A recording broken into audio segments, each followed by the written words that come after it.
दोस्तों ये वीडियो आपके लिए खतरनाक है क्योंकि आज के बाद आप इस झूठ के साथ नहीं जिएंगे। मैं कहता हूँ कामयाबी कोई सच नहीं है, ये दिमाग में डाला गया एक वायरस है। आपने मेहनत की फिर भी आप कामयाब नहीं हुए और आपने मान लिया शायद मैं ही कमजोर हूँ। यही वो पल था जब आपने हार नहीं मानी, आपने खुद को गलत पहचान लिया। मैंने 500 से ज्यादा कामयाब लोगों को स्टडी किया है, एक भी इंसान ऐसा नहीं था जिसने खुद को फेलियर माना हो।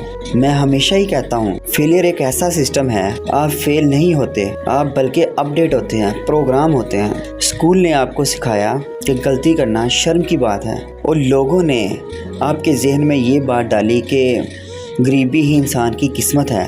पर मैं आरिफ आज ये कहता हूँ यही आपके कामयाबी के रास्ते का सबसे बड़ा झूठ है। फेलियर बल्कि नाकामयाबी एक आपके लिए एक ऐसा सिग्नल है जिससे आपकी सोच अपडेट मांग रही है, आगे बढ़ना जा रही है। जिस दिन आप ये समझ गए उसी दिन से आप हारना बंद कर देते हैं। इस बात को आप सोचे समझे अपने जहन में चलाएं। दिमाग आपको नाकामयाब नहीं करेगा। यही वो वक्त है जब आपका खुद का बदलने का एक वक्त होता है। आप वही बनते हैं जो आप रात को सोचते हैं और दिन को वही करते हैं। दोस्तों अगर वीडियो अच्छी लगे तो लाइक करना ना भूलिएगा, सब्सक्राइब करना भूलिएगा। ओके।